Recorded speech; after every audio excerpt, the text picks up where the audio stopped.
본 그대로 오시리라입니다. 사도행전 1장 9절에서 14절까지입니다. 본 그대로 오시리라. 사도행전 1장 9절에서 14절까지입니다. 본 그대로 오시리라. 사도행전 1장 9절에서 14절까지입니다. 자, 찾습니까? 네, 함께 봉독합니다. 시작. 이 말씀을 마치시고 그들이 보는데 올려져 가시니 구름이 그를 가리어 보이지 않게 하더라. 올라가실 때 제자들이 자세히 하늘을 쳐다보고 있는데 흰옷 입은 두 사람이 그들 곁에 서서 이르되 갈릴리 사람들아 어찌하여 서서 하늘을 쳐다보느냐. 너희 가운데서 하늘로 올리신 예수는 하늘로 가실 때 그대로 오시리라 하였느니라. 제자들이 감나무이라 하는 산으로부터 예루살렘에 돌아오니 이 산은 예루살렘에서 가까워 안식일에 가기에 알맞은 길이라. 그러가 그들이 요한 다락방으로 올라가니 베드로, 요한, 야고보, 안드레와 빌립, 도마와 아돌로메, 마테와 및 알페오의 아들 야고보, 셀로신 시몬, 야고보의 아들 유다가 거기 있어 여자들과 예수의 어머니 마리아와 예수의 아우들과 더불어 마음을 같이하여 오로지 기도에 힘쓰더라. 요한복음 15장 26절에서 27절을 보시면 예수님께서 성령을 약속하시면서 내가 아버지께로부터 너에게 보낼 보혜사 곧 아버지께로부터 나오시는 진리의 성령이 오실 때에 그가 나를 증언하실 것이요 너희도 처음부터 나와 함께 있었으므로 증언하느니라 하는 주님 스스로를 증거한 이 사건을 주님이 계시지 않을 때 어떻게 주님을 증거하는 일을 가능케 할 것인가 하는 것을 말씀하시면서 아버지께서 내 이름으로 보내실 보혜사 성령을 이야기하셨습니다. 이분이 오시면 내가 하던 일을 대신 증거할 것이다. 그러면서 이 성령을 보내면 너희가 권능을 받게 된다라고 하십니다. 권능을 받아서 예수의 증인이 된다는 것이 예수 믿어라 그러는 게 아니죠. 그러면 성령이 왜 오시는가? 그리고 성령이 오시면 어떤 권능을 받게 되길래 증인이 되는가? 증인이란 무엇이길래 성령을 받아야 되고 권능을 받아야 되는가 하는 의문입니다. 여러분, 예수를 전하는데 성령이 왜 필요하고 왜 권능이 따로 필요합니까? 사도행전 8장을 보시면 시몬이라고 하는 사람이 평소에도 신비한 마술을 너무 많이 행해서 사마리아 사람들은 그 사람을 위대한 자라고 부르며 그 사람의 말을 청종하며 따랐습니다. 그런데 빌립 지사가 와서 표적을 행하는 것을 보고 빌립이 전하는 예수도 믿고 세례도 받고 전심으로 빌립을 따라다녔습니다. 그러다가 어느 날 베드로와 요한 사도가 방문을 합니다. 그때 사도들이 안수할 때 성령을 받는 것을 시몬이 보고 돈을 탁 내면서 사부님 나도 안수할 때 사람들이 성령을 받을 수 있도록 어떻게 좀 해주십시오. 이게 나쁜 말입니까? 이게 나쁜 말입니까? 그런데 베드로는 그 말을 듣자마자 내 이놈 내가 돈을 가지고 이 거룩한 일을 살려고 해? 너는 사탄에 속한 자야. 내 속에는 거룩한 것이 없어. 그러면서 바로 저주해버립니다. 영분별의 은사는 대단히 중요합니다. 외모로 볼 때는 전심으로 빌립 지사를 따라다녔는데 그리고 얼마나 사람들로부터 위대한 자라고 칭송을 받은 사람입니까? 이런 사람 하나 있으면 사마리아 성을 예수 믿는 사람으로 다 바꿀 수 있을 것 같은데 베드로 사도는 여지없이 박살내버립니다. 그러면서 내가 하나님의 선물을 베드로는 성령은 하나님의 선물이라고 말합니다. 그리고 달란다고 줄 수 있는 것이 아니라고 합니다. 그러면서 너는 하나님 앞에서 마음이 바르지 못하니 이 도에는 너는 관계도 없고 분깃될 것도 없느니라. 너는 악독이 가득하며 불의에 메인바 되었도다 라고 선포합니다. 그런데 이런 자기 마음의 소원대로 하나님 앞에서 달라고 하고 또 그것을 하나님의 영광이라고 말하는 사람들이 오늘날에도 너무너무 많습니다. 그래서 오늘은 특별히 그리스도께서 하신 말씀 중 내 증인이라고 하는 말을 여러분과 함께 상고해 보고자 합니다. 내 증인, 여기서 내라고 하는 말은 그리스도라고 하는 말입니다. 그러면 그리스도의 증인이란 어떤 말이죠? 너는 나를 증거해야 한다. 내 증인이 되리라. 이게 입으로만 하면 되는 일입니까? 사도행전 11장 25절 26절을 보시면 바나바가 사울을 찾으러 다소에 가서 만남에 안디옥에 데리고 와서 둘이 교회에 1년간 모여있어 큰 무리를 가르쳤고 제자들이 안디옥에서 비로소 그리스도인이라 일컬음을 받게 되었다. 네? 비로소 그리스도인이라 일컬음을 받게 되었더라 라는 말이 나옵니다. 그러면 그리스도의 증인이란 뭐겠습니까? 그리스도의 증인이란 그리스도처럼 사는 자입니다. 즉 사람들이 보면 저 사람 예수 같네? 예수 닮았네? 그렇게 불림을 당하는 사람, 이런 사람이 증인입니다. 안디옥에서 비로소 그리스도인이라 했다. 하늘로 가신 그리스도를 자신의 삶으로 나타내는 사람, 이런 사람이 그리스도인이요 성도요 증인이라는 겁니다. 어떻게 그럴 수 있습니까? 성도 안에 성령이 오셔서 성령의 권능으로 역사한 결과가 그렇다는 겁니다. 인간이 성령 없이 자기 혼자 그리스도인으로 살 수 있습니까? 인간인 내가 예수로 살 수가 있겠습니까? 절대 못한다는 겁니다. 그래서 우리에게 권능을 입히시는데 그 권능을 성령으로 입히신다는 겁니다. 결국 저와 여러분이 초대교회 성도들처럼 성령을 받았다고 하는 것은 내 인생 전부가 예수처럼 사는 삶으로 선택을 받고 부름을 받았다는 것입니다. 왕비로 간택을 받듯이 많은 사람들 가운데 하나님께서 성령으로 찾아오셔서 예수처럼 살게 하시는 겁니다. 그래서 그런 일은 성령의 권능으로만 되는 일이기 때문에 권능으로라는 표현을 쓰는 겁니다. 성령을 받았다고 하는 것은 자신은 없고 예수만 드러나는 삶이 되었다 그 말입니다. 아멘? 그런데도 성령 받아라. 하나님의 선물을 간절히 기도했다. 열심히 기도했더니 성령 받았다. 그런 말은 성령을 받은 것이 아니라 마귀의 영을 받은 겁니다. 여러분은 간절히 기도해서 성령 받았습니까? 전심으로 기도해서 받은 것이 성령이라고 한다면 어떻게 성령이 선물일 수가 있겠습니까? 노력이요 보상이죠. 요한복음 8장에서 죄를 범하는 자마다 죄의 종이라 그러니까 죄를 지으면 죄의 종인가 보다. 죄 짓지 않는 사람들이 어디 있습니까? 우리 모두 다 늘 죄 짓지 않습니까? 그래서 성경은 덮어놓고 글자로 읽으면 안 된다는 겁니다. 성령은 하나님께서 기뻐하시는 자에게 선물로 주시는 것이요 하나님의 나라의 백성으로 영원 전부터 택함을 입은 자에게 주시는 선물입니다. 그래서 성령이 오셨다는 것은 하나님의 선물이기는 한데 나는 없고 예수로 사는 것입니다. 그런 나를 사람들이 보고 저기 예수 있네? 이것이 성령을 받았다는 증거요 하늘로부터 온 권능을 입은 자의 모습입니다. 하늘로부터 오신 분을 내 삶에서 나타내는데 어찌 그것을 세상 것으로 세상 육으로 하나님께서 나타내시겠습니까? 그래서 성령이 오셨다는 것은 나의 옛 사람은 죽여놓고 하늘의 새 사람으로 살게 하는 것입니다. 그래서 우리가 성령을 받는다는 것은 이러한 예수로 나타나는 권능을 입는다는 것입니다. 이것을 좀 더 쉽게 표현하면 연단, 훈련, 그리스도처럼 사는 훈련입니다. 저와 여러분들을 그렇게 이끌고 가시는 분이 지금 우리 안에 계신 성령입니다. 할렐루야. 내가 성령 받았다. 내가 산자다. 그러면서 자기 멋대로 살고 자기 뜻대로 살고 자기 잘되기 위해서 사는 사람은 성령이 안 계시든지 아니면 성령을 현재 엿보이고 있는 사람입니다.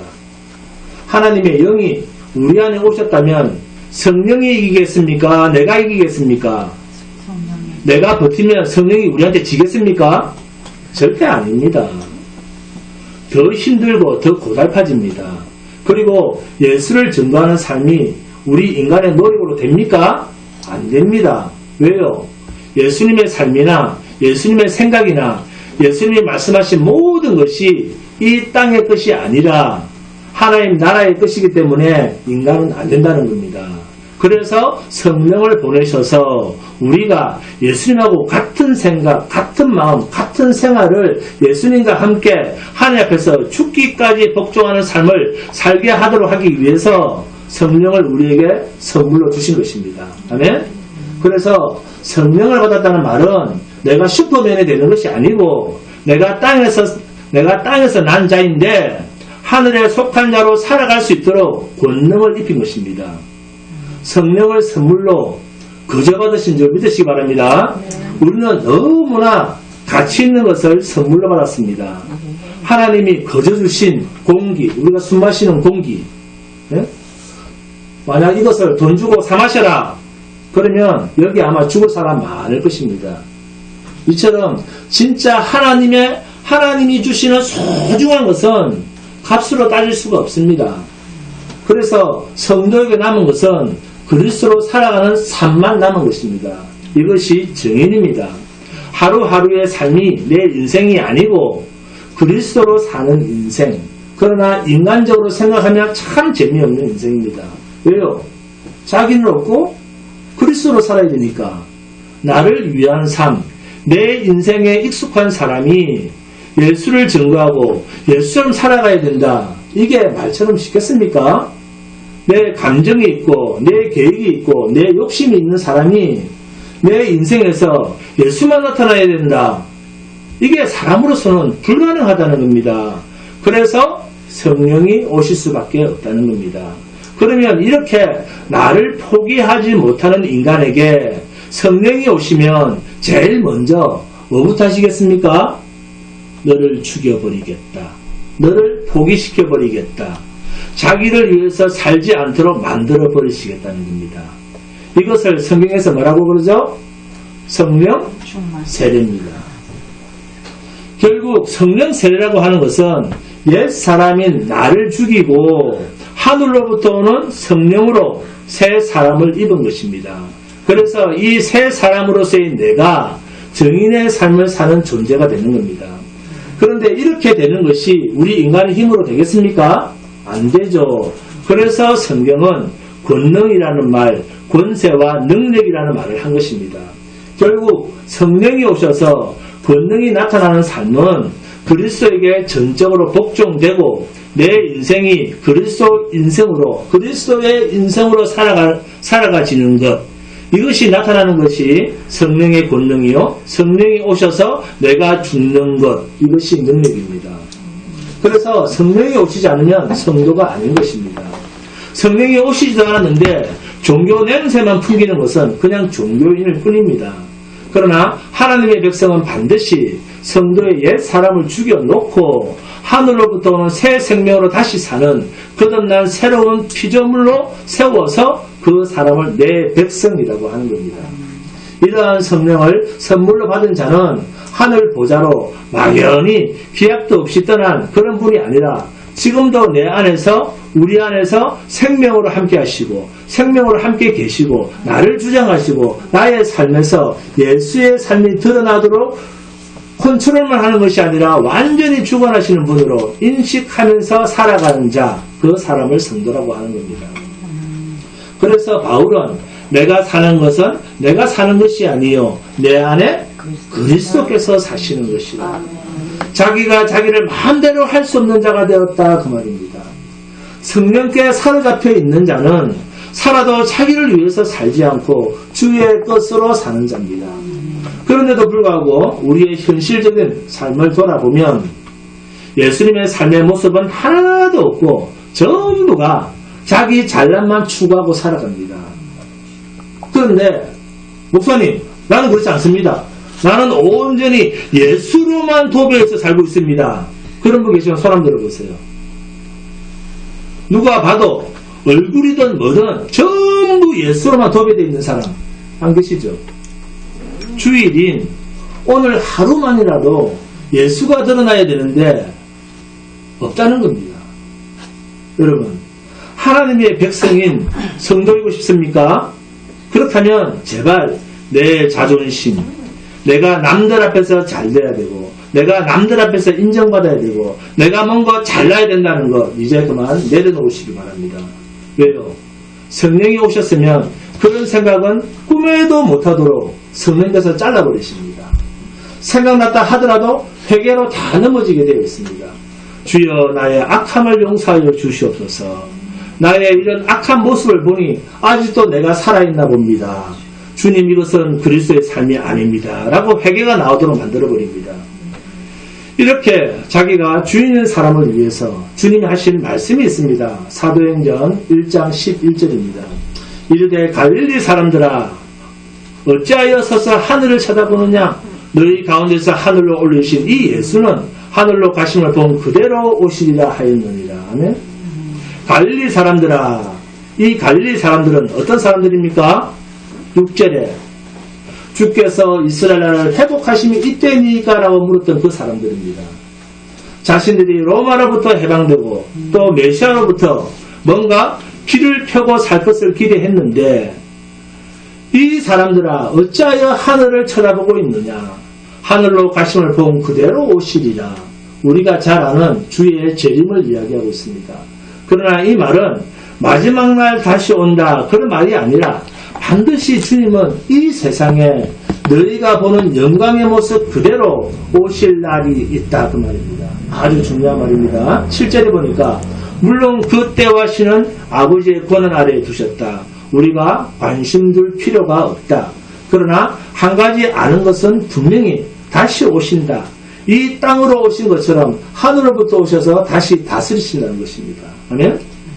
사람들은 자신의 소원이 이루어질 것이라고 기대하고 있었는데 주님은 하늘로 올라가 버리십니다. 그러면서 너희는 내 증인이 되어야 돼. 너희가 본 그대로 내가 다시 온다. 중심이 누굽니까? 제자들이 아니라 주님입니다. 그렇다면 내 증인인 성도로서 증거해야 할 내용이 뭡니까? 예수님은 다시 오신다 하셨고 지금도 살아계시고 그러면서 지금도 이 세상을 뭐하고 있습니까? 다스리고 계신다 하는 이것을 증거해라는 것입니다. 누구를 통해서요? 우리 자신을 통해서. 아멘? 가시고 안 계시는 그분을 지금도 여기에 계시고 이 세상은 그분의 의도대로 그분의 주장대로 다스리고 계신다 하는 이것을 분명히 드러내라는 것입니다. 그래서 성도의 인생은 단순한 삶이 아니라 증인의 삶이라는 것입니다. 여러분 우리는 주의 다시 오심을 재림이라고 말합니다. 네, 맞습니다. 그런데 여기 다시 오심이라고 하는 말은 그런 말이 아니고 이 땅에 계시던 그 모습 그대로 이 땅에 오신다는 말인데 이 말은 이 땅에 계실 때의 모습처럼 죽음을 이기신 그 능력의 권세가 유효한 것을 너희가 보면 마태복음 28장에 하늘과 땅의 모든 권세를 내게 주셨으니 세상 끝날까지 내가 너희와 함께 있으리라. 아멘. 내가 너희와 함께 있음을 알게 될 것이다. 아멘. 그러면 다시 오신다라는 이 말씀은 내가 이 세상에 그대로 있다라고 하는 연장성산의 표현이라는 것입니다. 그런데 이 말씀을 하시고 떠나시니까 가시네요? 아니다. 내가 다시 온다 라는 이 말은 여기 그대로 있다라고 하는 말씀을 강조한 표현입니다. 그것이 마태복음 28장 20절에 내가 세상 끝날까지 너희와 항상 함께 있으리라 입니다. 내가 세상 끝날까지 너희와 항상 함께 있으리라. 아멘? 그럼에도 실제 인간의 눈에는 예수님이 구름으로 가려지며 하늘로 올라가 버립니다. 그러면 주님 항상 우리와 함께 계신다고 하지 않았습니까? 그때 천사가 뭐라고 그러죠? 다시 오신다. 아멘? 가시니까 우리랑 함께 할 수 없구나. 그게 아니라 다시 오신다. 20절에 내가 세상 끝날까지 너희와 항상 함께 있으리라. 그래서 예수님은 예수의 영으로 지금도 우리 안에 계시고 우리와 함께 계시고 우리를 다스리시고 여러분을 주장하고 계십니다. 이것을 성도는 세상을 살면서 예수의 살아계심을 삶으로 보여줘야 되는 겁니다.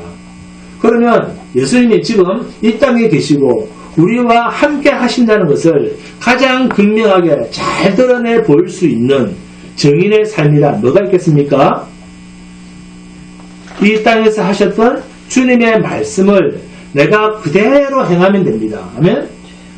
예수님께서 이 땅에 계실 때 새 계명을 너희에게 주노니 너희는 서로 사랑하라 하셨으니까 주님의 마음으로 사랑만 하면 세상 사람들이 예수님이 저 사람한테 계신 모양이다. 그렇지 않겠습니까? 아니면 반대로 저 사람 안에는 예수가 없는데 어떻게 예수님의 말씀을 지킬 수 있겠어? 그렇게 말하지 않겠습니까? 예수님이 이 땅에 계신다는 것을 가장 극명하게 나타내 보일 수 있는 것은 예수님께서 평소에 분부하신 모든 것을 우리가 뭐하면요, 그 말씀을 믿고 그대로 따라 행하며 지키고 살면 된다는 것입니다. 이것이 증인의 삶에서 나타나야 할 예수님의 살아계심을 가장 극명하게 보여줄 수 있는 증인의 모습입니다. 주님이 이 땅에서 하셨던 말씀을 지금 현재에도 내가 그대로 행하면 예수님이 지금도 살아서 함께 하신다는 것을 보여주는 삶이 된다, 그 말입니다. 그렇지 않습니까? 그래서 증인의 삶이란 주님이 살아 생전에 우리에게 주신 모든 말씀들을 가르쳐 지키는 삶입니다. 그런데 이것이 쉽지가 않습니다. 우리 눈에는 보이지 않는 분, 그러나 그분은 나와 항상 함께 계시고 나에게 말씀하고 계신다는 그것이 곧 주님의 이름으로 오신 성령이 내 안에서 내주하심으로 역사하시는 그 생명의 활동이 없이는 불가능하고 그렇게 사라지지도 않습니다. 그래서 이것은 전적으로 내가 그렇게 사는 것이 아니고 뭐가 하셨어요? 성령의 활동, 성령의 역사, 성령의 권능, 성령의 일하심으로 예수님의 살아계심을 성도는 그 증인의 삶을 표현한다, 그 말입니다. 세상 사람들이 저 사람 교회 다녀, 저 사람 예수 믿어, 그래 내가 그리스도인이다, 이렇게 말만 하는 것이 성도가 아니고 성령이 나와 함께 계시기 때문에 나타날 수밖에 없는 그 증인의 삶을 사는 사람, 이런 사람을 성도라고 부르는 겁니다. 아멘? 그렇다면 여러분, 주님이 다시 오실 때까지 여러분은 지금부터 어떻게 사실 생각입니까? 내 마음대로 막 사는 겁니까? 아니죠. 성령 하나님과 동행하며 사는 것입니다. 주님께서는 분명히 다시 오신다고 말씀하셨고, 그런데 사실 우리는 주님이 말씀하신 대로 주님이 나랑 함께 하시는 것처럼 살지를 않습니다. 왜요? 이유가 있다는 겁니다. 그래서 주님이 말씀하셨습니다. 마태복음 13장 32절에서 37절입니다. 함께 봉독합니다. 마태복음 13장입니다.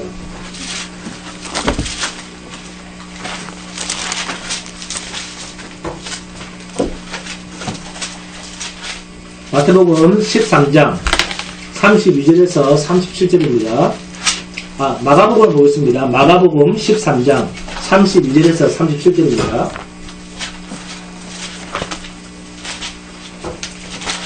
마가복음 13장 32절에서 37절입니다.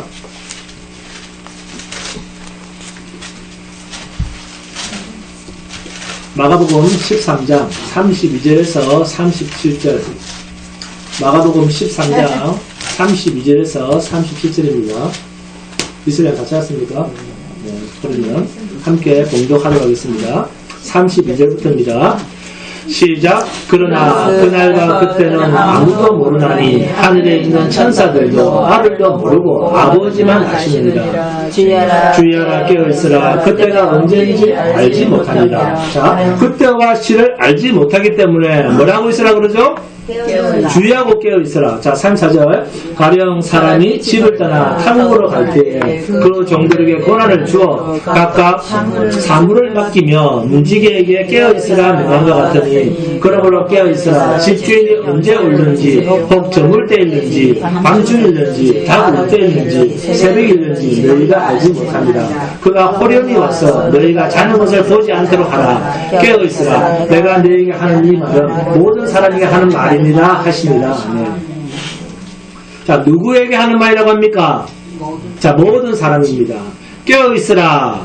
내가 사도 너희들한테만 하는 말이 아니라 모든 사람에게 하는 말이다. 이 모든 사람이란 어떤 사람입니까? 성령 안에서 주의 증인의 삶을 사는 오고 오는 모든 성도들한테 하는 말입니다. 그러면 어떻게, 왜 주의하고 있어야 된다는 말이죠? 왜 주의해야 됩니까? 그날과 시를 우리는 알지 못하기 때문입니다. 그러면 여기서 깨어있다는 것이 어떤 의미인지 자, 한 군데를 더 찾아보도록 하겠습니다. 자, 잠을 안 자야지. 그런 말입니까? 아닙니다. 신약 332페이지입니다. 데살로니가전서 5장 4절에서 8절입니다. 신약 332페이지 데살로니가전서 5장 4절에서 8절입니다.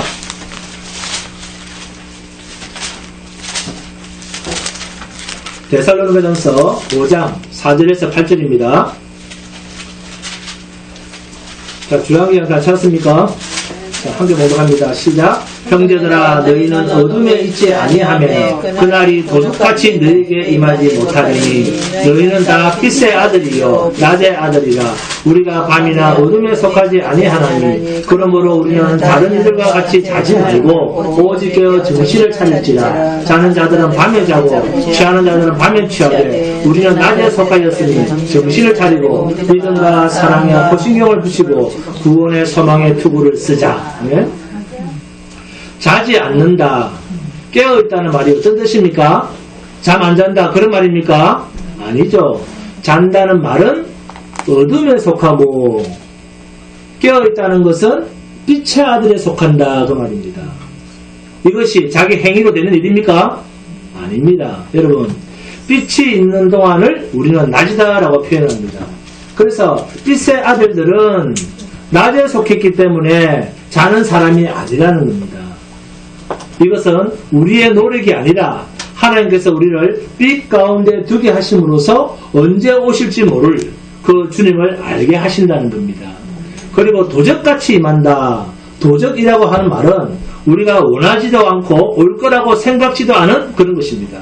그래서 도적같이 임하지 못하게 한다라는 이 말에서 도적은 우리가 생각지도 않고 바라지도 않는 것이다. 그 말입니다. 마태, 마가, 누가 공관복음에 있는 그날이 도적같이 임한다라고 말하는 그 말하고 지금 데살로니가 전서에서 바울이 그날이 도적같이 너희에게 임하지 못하리니 라고 말하는 이 말은 서로 의미가 완전히 틀립니다. 데살로니가 전서에서 바울이 그날이 도적같이 너희에게 임하지 못하리니 라고 하는 이 말은 내가 오시는 것을 몰랐다가 아니라 오실 것을 전혀 생각지 않았다는 겁니다. 그래서 도적이 임하지 못한다는 말은 자기 백성들은 어떻다는 말이죠? 그날을 알려준다는 말입니까? 그게 아니라 예수님이 오실 것을 알고 사는 자들이다 그 말입니다. 성도는 반드시 그분이 다시 오실 것을 알고 사는 자들이라는 겁니다. 그리고 성도를 밤에 속하지 아니하고 어둠에 속하지 아니했다라는 이 말은 잠은 밤에 자는 것입니다. 그래서 빛의 아들이요 낮의 아들이라는 이 말은 예수님이 오실 것을 알고 사는 자들이라는 말과 같습니다. 즉 주의 재림의 약속을 믿고 사는 사람은 그 자체가 깨어있는 자다 그 말입니다. 주의 재림의 약속을 믿고 사는 사람은 그 자체가 깨어있는 자다 그 말입니다. 할렐루야. 지금 이런 말씀이 사도행전을 인문하는 데 있어서 정말 중요합니다. 우리 모두는 예수 그리스도께서 우리의 삶 속에서 함께 사는 그런 존재로 살고 있기 때문에 이단, 담임 선교회처럼 장소를 찾아다니고 분위기를 찾아다니는 그런 행위로 날뛰는 사람들이 아닙니다. 여러분, 주님은 반드시 올라가신 그 모습 그대로 오십니다. 그런데 그때 와서 너희에게 찾을 것이 있다 하십니다. 자, 여러분 생각에 주님은 우리에게 무엇을 찾으실 것 같습니까? 나를 증거하는 삶을 살았는가, 내 증인의 삶을 살았는가 하는 이것을 찾으시겠다는 겁니다. 그러니 너희는 뭐하라? 분명히 내가 다시 오실 것이기 때문에 사도행전 1장 4절입니다.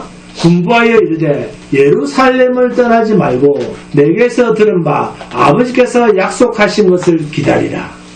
아멘. 내가 다시 와서 나를 증거한 삶, 나를 증거한 흔적을 찾는다. 그러니 너희는 빨리 가서 뭐해라? 예루살렘을 떠나지 말고 내게 들은 바 아버지의 약속하신 것을 기다리라. 기도해라가 아닙니다. 예루살렘을 떠나지 말고 기다리라. 중요한 말입니다. 그런데 이런 말을 못 보니까 기도하고 뭐 받자? 기도하고 성령 받자. 이런 홍두깨 같은 소리를 한다는 겁니다. 예루살렘을 떠나지 말고 약속하신 것을 기다리라. 이 말씀은 곧 주님이 당신이 갔을 것을 미리 염두에 두시고 내가 올 때 너희에게 찾을 것이 있다. 그게 뭐죠? 내 증인의 삶을 살았는가. 아멘? 그래서 너희가 내 증인의 삶을 살기 위해서 너희에게 먼저 준비시킬 것이 있다.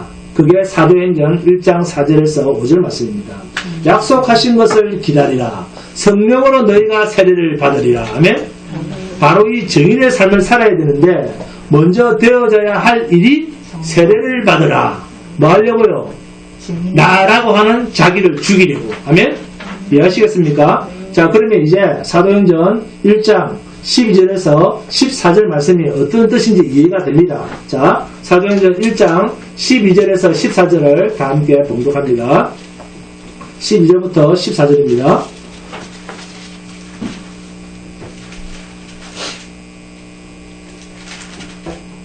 시작. 제자들이 감람오이라 하는 산으로부터 예루살렘에 돌아오니 이 산은 예루살렘에서 가까워 안식일에 가기 알맞은 길이라. 자, 어디로 돌아오니? 예루살렘으로 돌아오니. 여기 동그라미를 치어야 됩니다. 아주 중요합니다. 주님 시키신 대로 예루살렘으로 돌아옵니다.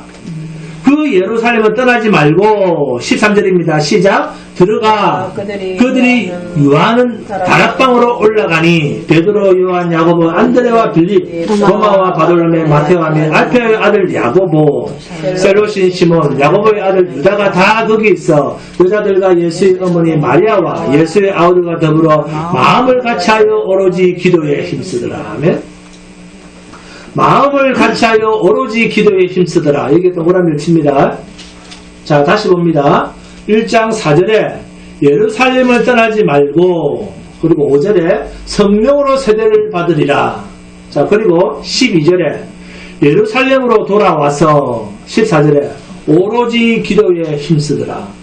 예루살렘으로 돌아와서 그곳을 떠나지 않고 모두 마음을 같이하여 오로지 기도에 힘쓰는데 그 기도의 내용은 자신의 옛 사람을 죽이는 쪽으로 예수 그리스도의 증인의 삶을 사는데 필요한 쪽으로 기도를 했다는 겁니다.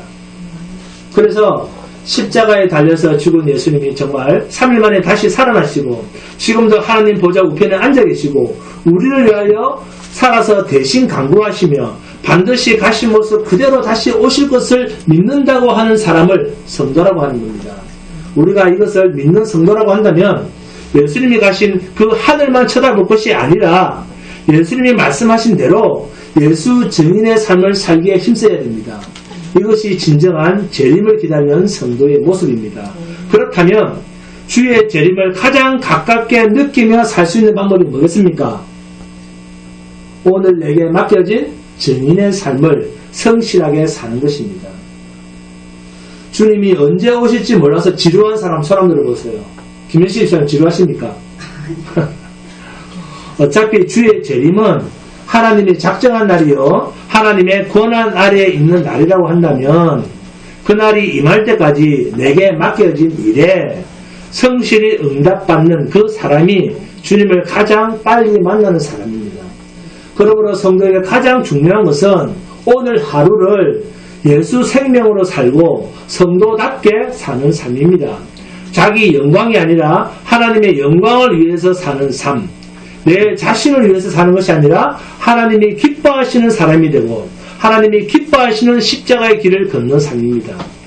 그런 삶을 사는 사람만이 십자가의 주님을 가장 극명하게 증거하는 삶을 사는 사람입니다. 예수님께서 하나님 앞에서 복종하시면서 사신 그 삶은 이 땅에서 십자가로 향하는 삶이었습니다. 우리들의 삶도 이 십자가로 향하는 삶이 아니면 예수를 증거해내는 삶이 아닙니다. 그러므로 그리스도의 증인으로 산다는 것은 흔히 사람들이 생각하는 무슨 특별한 남들이 안 하는 일을 한다거나 남들이 하지 못하는 훌륭한 업적을 쌓아서 하나님께 드려야 한다는 그런 것을 의미하는 게 아닙니다. 그러면 뭐겠습니까? 자, 적어놓으시기 바랍니다. 증인으로 사는 것은, 그래서 써보세요. 증인으로 사는 것은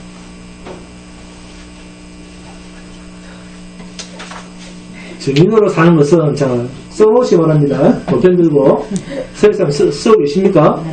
증인으로 사는 것은 자, 그냥 사는 것이다. 그렇게 써놓으시기 바랍니다. 증인으로 사는 것은 그냥 사는 것이다. 자, 그러면 그냥 사는 것이란 뭐죠?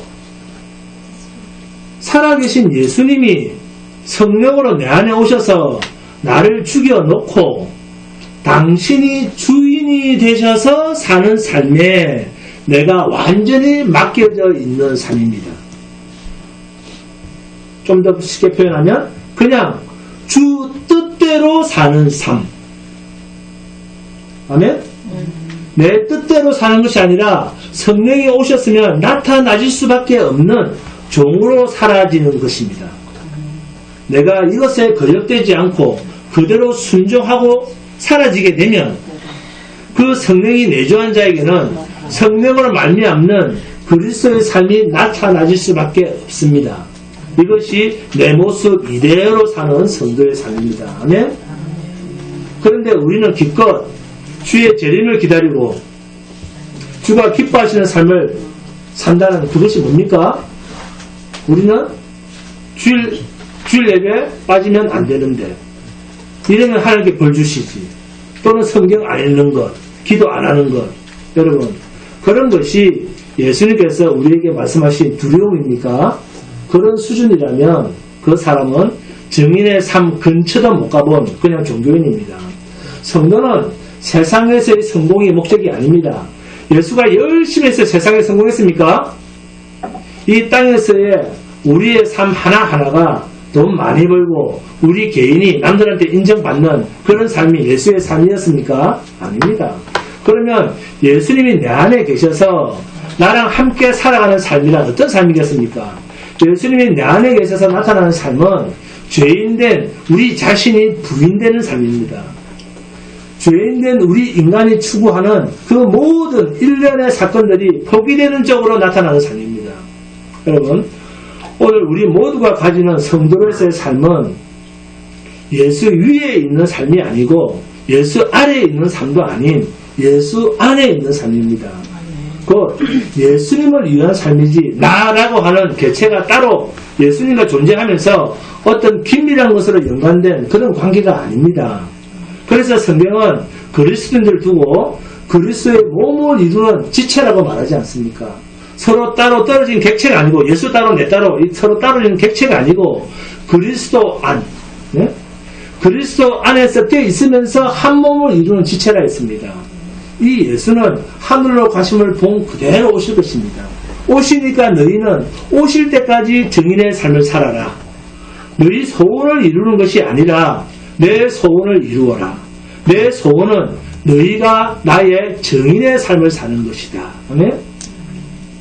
주님의 소원이 저와 여러분의 인생 속에서 이루어지는 삶. 이것이 주님 재림 때 주님 앞에 고백되어져야 할 성도의 삶입니다. 마태복음 25장을 보시면 달란트 비유가 나오죠. 5달란트, 2달란트, 1달란트를 맡기면서 멀리 타국으로 주인이 떠나면서 자기 종들을 불러서 달란트를 맡깁니다. 5달란트 맡은 사람이라고 해서 2달란트 맡은 사람보다 더 잘난 것도 없습니다. 5달란트 맡은 사람은 5달란트로 장사를 해서 10달란트가 되었고 2달란트 맡은 자는 2달란트로 장사를 해서 4달란트가 되었습니다. 그런데도 주인은 돌아와서는 그 둘에게 착하고 충성된 종아 잘하였도다 라고 칭찬했습니다. 적게 남겼다고 무시하지 않았습니다. 그러나 문제는 1달란트 맡은 자의 모습입니다. 그는 맡은 1달란트를 그냥 땅에 묻어두었습니다. 그리고는 주인이 올 때까지 자기를 위해서 자기 멋대로 자기 인생을 위해서 살았습니다. 자기 인생을 살았다는 겁니다. 자기 인생을 살았다. 누구처럼요? 우리처럼. 자기 인생. 주님이 맡겨두신 한 달란트는 땅에 묻어두고 내 증인의 삶을 살아라 했는데 그런 모습은 온데간데 없고 자기 멋대로 자기 잘되기 위해서 주인 올 때까지 자기 인생을 살았다는 겁니다. 이 악하고 3절에 나옵니다. 무익한 종을 바깥 어두운 데로 내쫓아라. 거기서 슬피 울며 이를 갈리라 합니다. 아멘. 하나님께서 우리에게 하루하루를 주신 이 생명을 주인으로부터 생명을 받아서 그 생명이 주인의 것인 줄도 모르고 자기를 위해서 사는 자라고 한다면 이는 악한 자요 게으른 종이요 무익하여 바깥 어두운 데로 쫓겨 저주받아야 할 자입니다. 주인의 마음도 모르고 종의 신분도 모르고 주님의 권능도 모르는 사람, 인생을 자기 인생으로 사는 사람, 자기 즐거움, 자기 욕심으로 사는 사람, 자기 자존심, 자기 잘남을 위해서 사는 사람, 이런 사람이 하나님과 무슨 상관이 있습니까? 내 인생의 주인 대신 내 생명의 원주인이신 그리스도의 명령을 받은 자로서 그 명령, 그 달란트를 땅에 묻어버리고 오직 자기 자신을 위한 인생, 자기 잘되기 위해서 사는 그런 악하고 게으른 종처럼 바깥 어두운 곳으로 쫓기나 이를 갈며 슬퍼해야 할 그런 자로 혹시 지금도 우리가 그렇게 살아가고 있지 않습니까? 분명히 우리의 주인 되시고 생명이 되시는 주님은 우리가 본 그대로 우리 속에 지금도 주인이 되어 계신 그 모습 그대로 주님은 오실 것입니다. 뭐하러 오십니까? 주인으로서, 주인에 대하여, 종으로서 맡겨진 일에 대해서 우리가 제대로 수행하고 있었는가, 그렇게 묻게 되실 그날이 우리에게 속히 당도하고 있음을 잊지 마시고 여러분에게 주어진 하루하루를 그냥 주님의 종으로, 충성된 종으로만 살아가시기를 주님의 이름으로 축원드립니다. 오늘 달성합니다. 본 그대로 오시리라입니다. 사도행전 1장 9절에서 14절까지입니다. 본 그대로 오시리라. 사도행전 1장 9절에서 14절까지입니다. 본 그대로 오시리라. 사도행전 1장 9절에서 14절까지입니다. 다 찾았습니까? 네, 함께 공독합니다. 시작. 이 말씀을 마치시고 그들이 보는데 올려져 가시니 구름이 그를 가리어 보이지 않게 하더라. 올라가실 때 제자들이 자세히 하늘을 쳐다보고 있는데 흰옷 두 사람이 그들 곁에 서서 이르되 갈릴리 사람들아 어찌하여 서서 하늘을 쳐다보느냐. 너희 가운데서 하늘로 올리신 이 예수는 하늘로 가시고 그대로 오시리라 하였느니라. 제자들이 감나무이라 하는 산으로부터 예루살렘에 돌아오니 이 산은 예루살렘에서 가까워 안식일에 가기 알맞은 길이라. 그러가 그들이 위하여 다락방으로 올라가니 베드로, 요한, 야고보, 안드레와 빌립, 도마와 아돌로메, 마테와 및 알페오의 아들 야고보, 셀롯인 시몬, 야고보의 아들 유다가 거기 있어 여자들과 예수의 어머니 마리아와 예수의 아우들과 더불어 마음을 같이하여 오로지 기도에 힘쓰더라. 요한복음 15장 26절에서 27절을 보시면 예수님께서 성령을 약속하시면서 내가 아버지께로부터 너에게 보낼 보혜사 곧 아버지께로부터 나오시는 진리의 성령이 오실 때에 그가 나를 증언하실 것이요 너희도 처음부터 나와 함께 있었으므로 증언하느니라 하는 주님 스스로를 증거한 이 사건을 주님이 계시지 않을 때 어떻게 주님을 증거하는 일을 가능케 할 것인가 하는 것을 말씀하시면서 아버지께서 내 이름으로 보내실 보혜사 성령을 이야기하셨습니다. 이분이 오시면 내가 하던 일을 대신 증거할 것이다. 그러면서 이 성령을 보내면 너희가 권능을 받게 된다라고 하십니다. 권능을 받아서 예수의 증인이 된다는 것이 예수 믿어라 그러는 게 아니죠. 그러면 성령이 왜 오시는가? 그리고 성령이 오시면 어떤 권능을 받게 되길래 증인이 되는가? 증인이란 무엇이길래 성령을 받아야 되고 권능을 받아야 되는가 하는 의문입니다. 여러분, 예수를 전하는데 성령이 왜 필요하고 왜 권능이 따로 필요합니까? 사도행전 8장을 보시면 시몬이라고 하는 사람이 평소에도 신비한 마술을 너무 많이 행해서 사마리아 사람들은 그 사람을 위대한 자라고 부르며 그 사람의 말을 청종하며 따랐습니다. 그런데 빌립 지사가 와서 표적을 행하는 것을 보고 빌립이 전하는 예수도 믿고 세례도 받고